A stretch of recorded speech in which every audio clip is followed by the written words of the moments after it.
vamos lá pro livro. Aqui ele marca como 5. Então, né? Mas na real, livro 3, o retorno do rei. Primeiro capítulo, Minas Tirith. Olha, vai voltar a falar deles, dos outros. No último livro falou sobre o Sam e o sobre... Falou, mas no começo do livro passou inteira falando. Capítulo 1, Minas Tirith. Pippin espiou do abrigo da capa de Gandalf. Perguntou-se se estava acordado ou se seguia dormindo, ainda no sonho de rápido movimento que estivera envolto tanto tempo desde que começara a grande cavalgada. O escuro passava correndo e o vento cantava alto em seus ouvidos. Não podia ver nada senão as estrelas que rodopiavam e, à sua direita, vastas sombras distantes do céu, onde as montanhas do sul marchavam avante. Sonolento, tentou calcular os tempos e as etapas de sua jornada, mas sua memória estava atordoada e incerta. Houvera uma primeira cavalgada, velocidade terrível, sem parada, e então viram amanhecer um pálido brilho de e haviam chegado à cidade silenciosa e à grande casa vazia na colina. E mal haviam atingido esse abrigo, quando a sombra alada passara outra vez por cima deles, e os homens murcharam de medo. Mas Gandalf lhe dissera as palavras suaves, e ele dormira em um canto, cansado, mas inquieto, remotamente consciente de indas e vindas, de homens falando e de Gandalf dando ordens. E depois, outra vez uma cavalgada na noite. Aquela era a segunda, não, a terceira noite desde que olhara na pedra. Essa lembrança de o despertou por completo e teve um calafrio. E do vento se encheu de vozes ameaçadoras. Uma luz se inflamou no céu, um lampejo de fogo amarelo por trás de barreiras escuras. Fim olhou-se para trás, temeroso por um momento, perguntando-se a que terra pavorosa Gandalf estava levando. Esfregou os olhos e então viu que era a lua nascendo sobre as sombras do leste, já quase cheia. Então a noite ainda não era velha e a jornada obscura prosseguiria por muitas horas. E mexeu-se e falou. Estamos, Gandalf? Perguntou. No reino de Gondor, respondeu o mago. A terra de Anórien ainda está passando. Por algum tempo houve silêncio outra vez. Então Pippin exclamou de repente. O que é aquilo? Agarrando a capa de Gandalf. Olhe, fogo, fogo vermelho. Há dragões nessa terra? Olha ali, há outro. Resposta. Gandalf falou em voz alta com o cavalo. Avante, Scadofax. Precisamos nos apressar. O tempo é curto. Veja, os faróis de Gondor estão acesos, chamando ajuda. A guerra se inflamou. Veja, ali está o fogo em Amondin e a chama em Elenak. Lá vão eles correndo para o oeste. Nardol, Erelas, Minrimon, Calenhad e Halifirien, nos limites de Rohan. Mas Scadofax fez uma pausa na carreira, reduzindo-a ao passo, e então ergueu a cabeça e relinchou. Do escuro veio em resposta o relinchar de outros cavalos, e logo ouviu-se o impacto de cascos e 3 cavaleiros surgiram. Passaram como fantasmas voadores à luz da lua e desapareceram rumo ao oeste. Então, Scadofax reuniu forças e partiu em um salto, e a noite fluiu por cima dele como um vento que rugia. Pippin ficou sonolento outra vez e deu pouca atenção a Gandalf, que lhe contava sobre os costumes de Gondor e de como o senhor da cidade tinha faróis, erguidos no topo das colinas remotas. ao longo de ambas as bordas da grande cordilheira e mantinha naqueles lugares postos onde sempre havia cavalos descansados, pronto para levar seus mensageiros a Rohan no norte ou a Belfalas no sul. Faz muito tempo que os faróis de norte não são acesos, disse ele. Do norte não são acesos. E nos dias antigos de Gondor não eram necessários, pois tinham as 7 pedras. Mexeu-se inquieto. Durma outra vez e não tema, disse Gandalf, pois você não vai a Mordor como Frodo, sim a Minas Tirith. E lá estará tão seguro quanto em qualquer outro lugar nesses dias. Se Gondor cair, ou o anel for tomado, então o condado não será refúgio. Você não me consola, respondeu Pippin, mas ainda assim o sono insinuou-se sobre ele. A última coisa que recordou antes de cair em sonhos profundos foi um vislumbre de altos picos brancos, reluzindo como ilhas flutuantes por cima das nuvens, que apanhavam a luz da lua potente. Perguntou-se onde estaria Frodo, se já estava em Mordor ou se estava morto, e não sabia que Frodo de longe olhava para aquela mesma lua que se punha além de Gondor antes da chegada do dia. Pippin despertou com o som de vozes. Outro dia, escondido, uma noite de viagem haviam passado fugazes. Era a aurora. O gélido amanhecer estava chegando outra vez, e havia gélidas névoas cinzentas ao redor deles. Scadufax estava parado, evaporando suor, mas mantinha o pescoço altivo e não dava sinais de cansaço. Muitos homens altos de capas pesadas estavam em pé. Ao seu lado e atrás deles, na névoa, erguia-se um muro de pedras. Parecia estar parcialmente em ruínas, mas antes de a noite passar já se podia ouvir o som de lábota apressada, o pacto dos martelos, o tinir de pás de pedreiro e o rangido de rodas. Tochas e labaredas luziam foscas aqui e ali na neblina. Gandalf falava aos homens que lhe impediam o caminho, e ao escutar, Pippin se deu conta de que ele próprio estava sendo discutido. Sim, deveras te reconhecemos, Mithrandir, disse o líder dos homens, e conheces as senhas dos 7 portões e estás livres para ires em frente. Mas não conhecemos teu companheiro. O que é ele? O anão das montanhas do norte? Não desejamos estranhos na terra nesta época, a não ser que sejam poderosos homens de armas, cuja fé e ajuda podemos confiar. Atestarei por ele diante do assento de Denethor, disse Gandalf. E quanto à valentia, essa não pode ser computada pela estatura. Ele passou por mais batalhas e perigos do que tu passaste, Ingolf, apesar de teres o dobro de sua estatura. E agora ele vem do assalto de Isengard, qual trazemos novas, e sofre de grande exaustão. Do contrário, eu o despertaria. Seu nome é Peregrin, um homem muito valoroso. Homem? Disse Ingolf em dúvida, e os demais riram. Homem! Exclamou Pippin, já totalmente desperto. Homem? Não, deveras, sou um hobbit. E não mais valoroso do que sou homem, exceto talvez uma ou outra vez, por necessidade. Não deixeis que Gandalf vos engane. Muitos que realizam grandes feitos não podem dizer mais que isso, disse Ingolf. Mas o que é um hobbit? Pequeno, respondeu Gandalf. Não aquele de que se falou, acrescentou, vendo espanto nos rostos dos homens. Não ele, porém um da sua família. Sim, e um que viajou com ele, disse Pippin. E Boromir de vossa cidade esteve conosco, e me salvou nas neves do norte, e por fim foi morto defendendo-me de muitos inimigos. Silêncio! Exclamou Gandalf. A notícia desse pesar devia ter sido contada primeiro ao pai.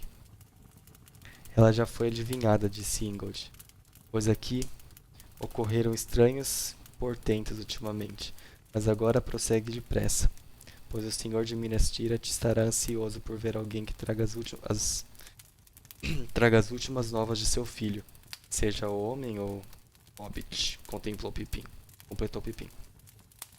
Pouco serviço posso oferecer a vosso senhor, mas farei o que puder fazer, relembrando Boromir, bravo. Adeus, disse Ingold. E os homens abriram o caminho para Scadofax, e ele passou por um estreito portão no muro. Que tragas bons conselhos a Denethor, sua aflição, e a todos nós, Mithrandir, exclamou Ingold, mas vem com novas de pesar e perigo. Como é teu costume, é o que dizem. Porque raramente venho, senão quando a minha ajuda é necessária, respondeu Gandalf. E quanto ao conselho, a ti eu diria que estás muito atrasado no conserto do muro da Pelennor. Agora a coragem será a vossa melhor defesa contra a tempestade que se avizinha. Ela é a esperança que trago, pois nem todas as novas que trago são más, mas deixai vossas pás de pedreiro e afiai vossas espadas. O trabalho estará terminado antes do anoitecer, disse Ingold. Essa é a última porção do muro a ser posta em defesa, a menos exposta ao ataque, pois dá para o lado de nossos amigos de Rohan. Sabes algo dele? Responderão à convocação, tu crês? Sim, eles virão. Mas travaram muitas batalhas às vossas costas. Nem essa estrada, nem qualquer outra volta-se mais para a segurança.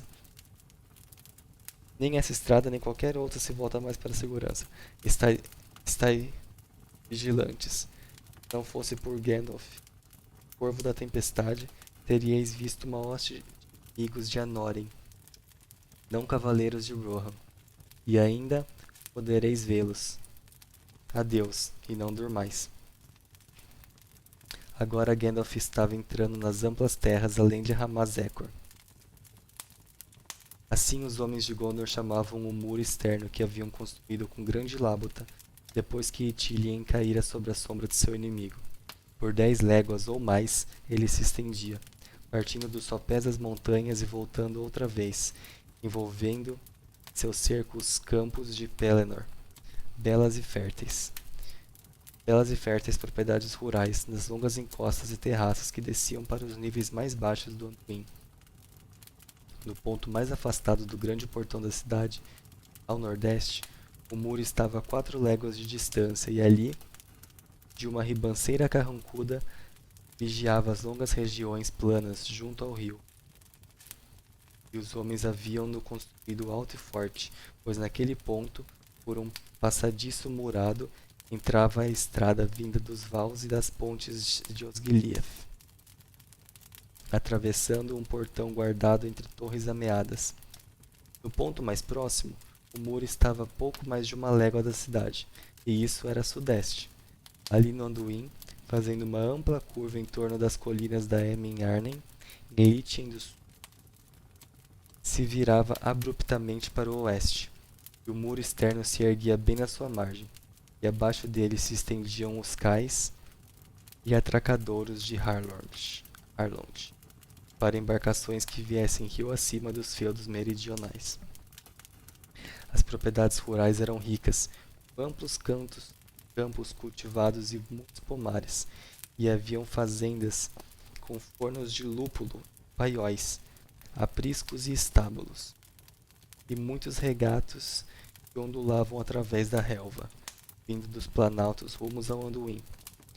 Porém não eram numerosos os pastores e fazendeiros que habitavam ali, e a maior parte do povo de Gondor vivia nos 7 círculos da cidade, ou nos altos vales das bordas das montanhas, em Lossarnach, ou mais ao sul, na bela Lebenin, seus 5 rios velozes. Ali habitava uma gente intrépida entre as montanhas e o mar.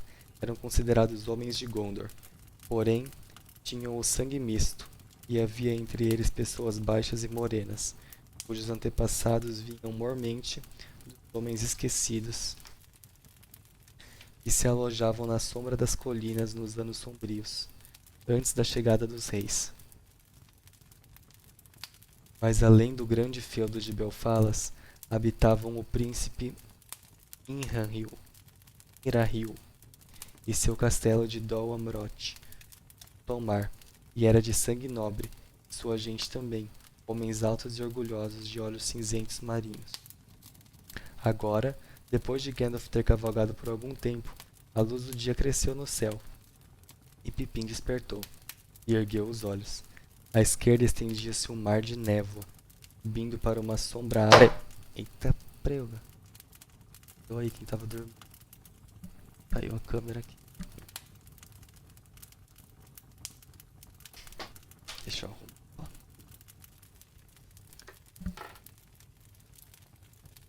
Será que eu acordei alguém, galera? Se tivesse alguém aqui dormindo.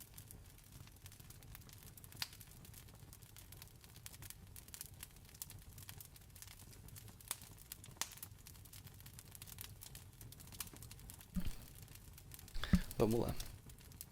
À esquerda estendia-se um mar de névoa, subindo para uma sombra árida no leste, mas à direita, grandes montanhas erguiam suas cabeças, vindas do oeste até uma extremidade íngreme e súbita, como se na feitura da paisagem do rio tivessem irrompido por uma grande barreira, escavando um enorme vale para ser uma terra de batalha e debate em tempos vindouros.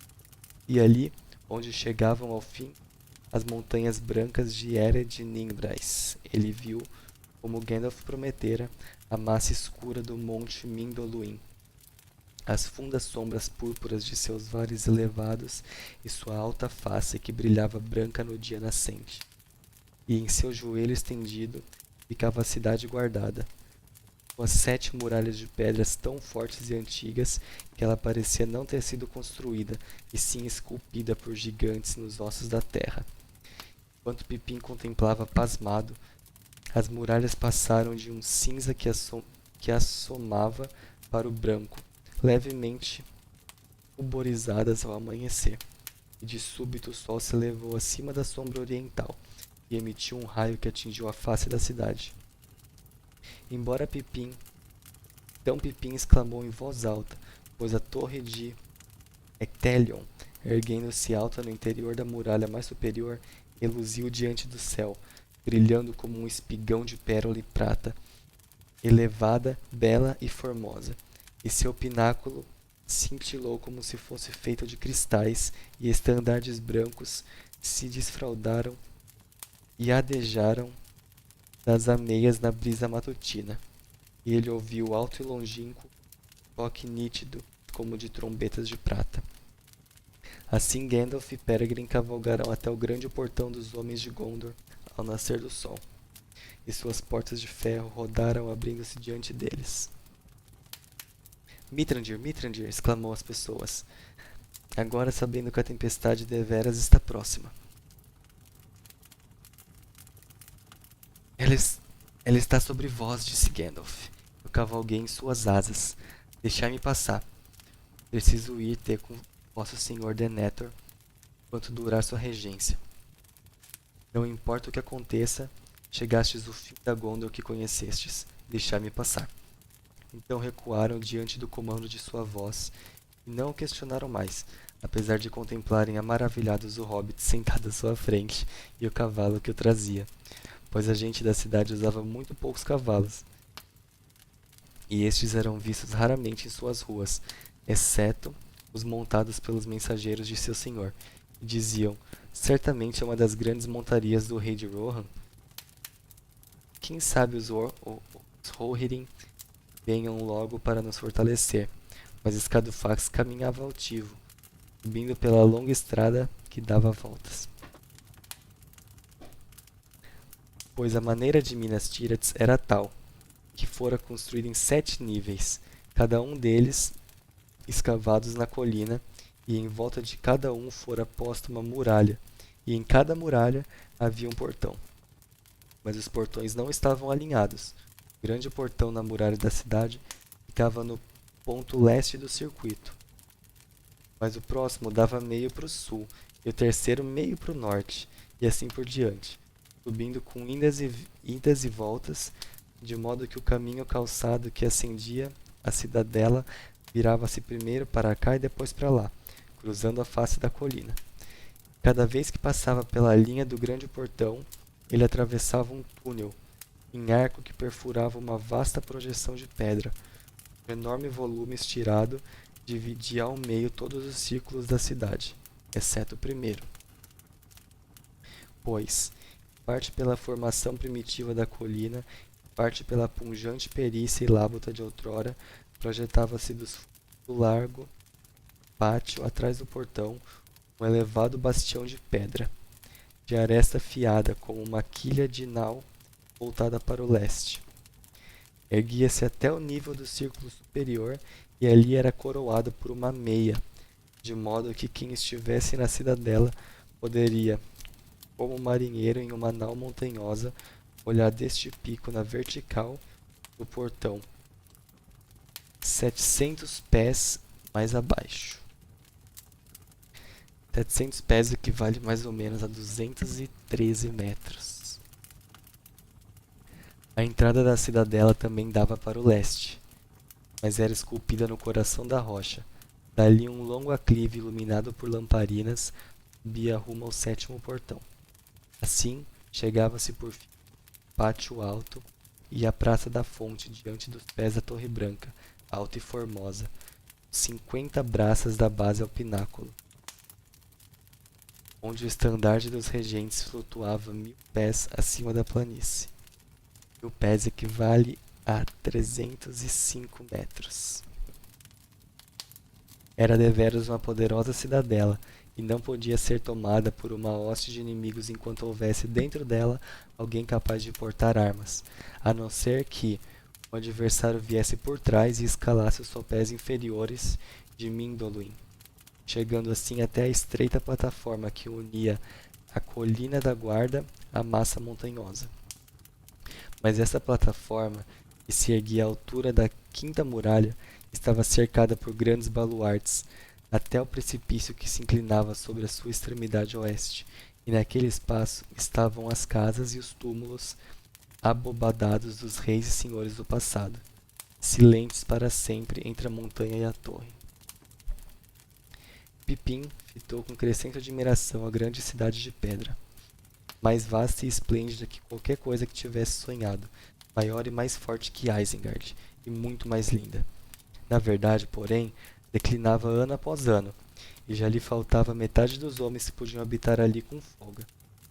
Cada rua passavam por alguma grande casa ou pátio cujas portas e portões arqueados tinham gravadas muitas belas letras de formas estranhas e antigas, nomes que Pippin supunha serem de grandes homens e famílias que outrora tivessem habitado ali, e agora, no entanto, estavam em silêncio, e não soavam passadas em seus amplos calçamentos, nem se ouvia voz em seus salões, nem espiava nenhum rosto pelas portas ou janelas vazias. Finalmente, emergiram da sombra para o sétimo portão, e o sol morno que brilhava além do rio, quando Frodo caminhava nas clareiras de Ithilien, luzia ali nos muros lisos, as colunas enraizadas no grande arco, cuja pedra-chave era entalhada à semelhança de uma cabeça coroada e régia. Gandalf apeou, pois não era permitido cavalo na cidadela, e Scadofax deixou-se levar à suave palavra do mestre. Os guardas do portão trajavam negro, e seus elmos eram de estranha forma, de copa alta e longos protetores justos no rosto. E acima dos protetores estavam postas as asas brancas de aves marinhas, mas os elmos reluziam com uma chama de prata, pois eram de fato feitos de mitril, heranças da glória dos dias antigos. Das sobrevestes negras estavam bordadas em branco uma árvore florindo, como neve sob a coroa de prata e estrelas de muitas pontas. Essa era a Libré, dos herdeiros de Elendil. E já ninguém a usava em toda Gondor, senão os guardas da cidadela, diante do pátio da fonte onde crescera outrora a árvore branca.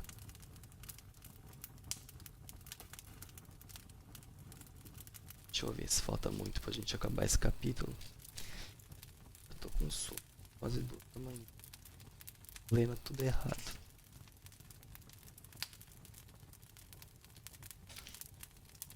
Galera, falta bastante acabar essa página aqui. E a gente para, né? Já parecia que a notícia da sua chegada os precedera, e foram admitidos de imediato, em silêncio e sem perguntas. Rapidamente Gandalf caminhou atravessando o pátio de calçamento branco.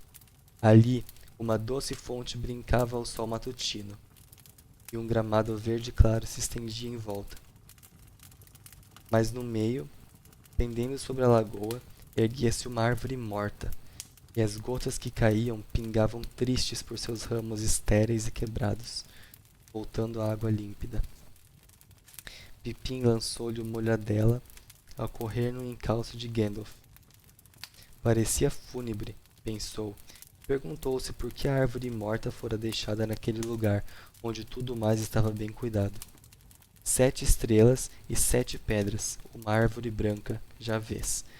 As palavras que Gandalf murmurara lhe voltaram à mente, e então viu-se diante das portas do grande paço sob a torre reluzente, e atrás do mago passou pelos guardas da porta, altos e silenciosos, e entrou nas sombras frescas e ecoantes da casa de pedra. Caminharam por uma passagem pavimentada, longa e vazia, e enquanto andavam, Gandalf falou baixinho a Pippin. Tenha cuidado. As palavras, mestre Peregrine. Não é hora para atrevimento de hobbit. Théoden é um ancião bondoso. Denethor é de outra espécie, altivo e sutil, homem da linhagem e poder muito maiores, apesar de não ser chamado de rei. Mas ele falará principalmente com você, questionará muito, já que você pode lhe contar sobre seu filho Boromir. Ele o amava muitíssimo, talvez demais, e mais porque eles eram diferentes. Mas sob o manto desse amor ele achara mais fácil saber o que deseja através de você do que por mim. Não lhe conte mais do que é preciso e deixe em silêncio o assunto da missão de Frodo. Lidarei com isso a seu tempo. E tampouco diga nada sobre Aragorn, a não ser que seja necessário. Que não? O que há de errado com Passo Largo? Sussurrou Pippin. Ele pretendia vir aqui, não é? De qualquer modo, ele mesmo vai chegar logo. Quem sabe, disse Gandalf. Porém, se ele vier, provavelmente será de alguma maneira que ninguém espera, nem mesmo Denethor. Será melhor assim. Pelo menos, ele deveria vir sem ser anunciado por mim. Gandalf deteve-se diante de uma porta alta de metal polido. Veja, mestre Pippin, agora não há tempo para instruí-lo na história de Gondor. Mas teria sido melhor se você tivesse aprendido algo a respeito quando ainda estava caçando ninhos de pássaro e vadiando nas matas do condado. Faço o que mando. Não é muito sábio, quando se traz a um senhor poderoso a notícia da morte de seu herdeiro, falar demais sobre a chegada de alguém que, se vier, reivindicará a realeza. Isso basta? Realeza? Disse Pippin admirado. Sim, disse Gandalf. Se você caminhou esses dias todos de ouvidos fechados e mente adormecida, acorde agora. Bateu na porta. A porta abriu-se, mas não se via ninguém que a tivesse aberto. Pippin olhou para dentro de um grande salão. Era iluminado por janelas fundas nas amplas naves dos dois lados, além das fileiras de colunas altas que sustentavam o teto. Monólitos de mármore negro, elas se estendiam até grandes capitéis esculpidas com muitas figuras estranhas de animais e folhas. E muito no alto, na sombra, a larga abóbada reluzia com ouro fosco. O piso era de pedra polida, brilhando branco, gastado com filigranas fluentes de muitas cores. Não se viam tapeçarias, nem tramas que contassem histórias, nem qualquer objeto de material, tecido, nem de madeira naquele salão longo e solene. Mas entre as colunas estava postada uma companhia silenciosa de altas imagens talhadas em pedra fria. De repente, Pippin lembrou-se das rochas esculpidas em Argonaf. E o pasmo dominou ao passar os olhos por aquela avenida de reis mortos havia muito tempo. Na extremidade oposta, sob um estrado de muitos degraus, estava colocado um trono alto sob um dossel de mármore, em forma de elmo coroado.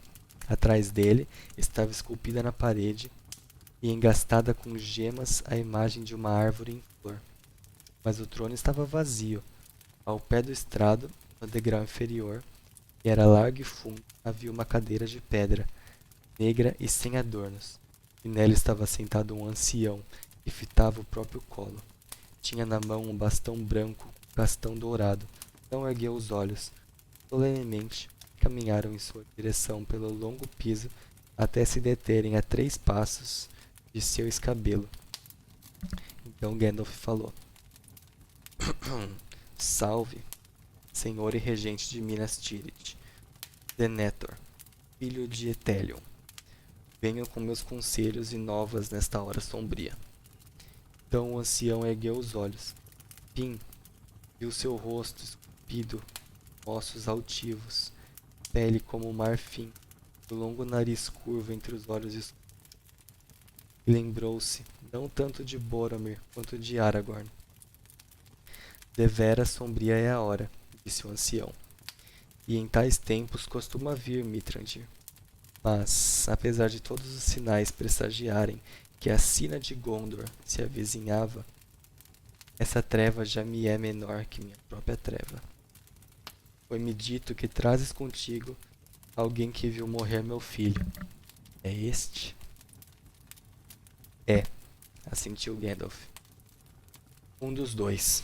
O outro está com Théoden de Rohan e poderá vir depois. São pequenos, como vês.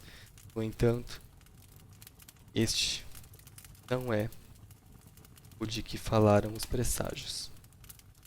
É um pequeno assim mesmo, comentou Denethor, sombriamente. E pouco apreço tenho pelo nome, desde que aquelas palavras amaldiçoadas vieram perturbar nossos conselhos e atraíram meu filho à selvagem missão de sua morte. Meu Boromir, agora precisamos de ti. Faramir deveria ter ido no lugar dele. É isso, gente. Vamos ficar por aqui. O pai desejando que o outro filho tivesse morrido no lugar do filho preferido dele. Tenho dó de Faramir, sabia? Outro livro, Frodo passou um tempo com ele, né? E contou da morte do irmão dele. Frodo fez de tudo pra esconder que Boromir tinha caído em tentação pelo anel, sabe? Ele não ia contar pro Faramir. Mas o Faramir conhece o irmão que tem e acabou deduzindo isso. A gente parou na página 1100. Coincidência. Porque as páginas contam através dos livros, né? Então, o primeiro livro começou na página 1 e esse, por exemplo, já começou. Primeiro capítulo na página 1019. E da próxima vez a gente continua na resposta que o Gandalf vai dar pra ele sobre o filho. Fechou?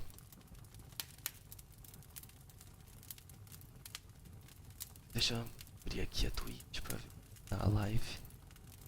Vai que tem alguém assistindo. Ele tem um espectador. Eu acho que é um bot. Sempre tem um espectador nas minhas lives. Bom, 33 minutos de live. Galera, vamos parar por aqui então.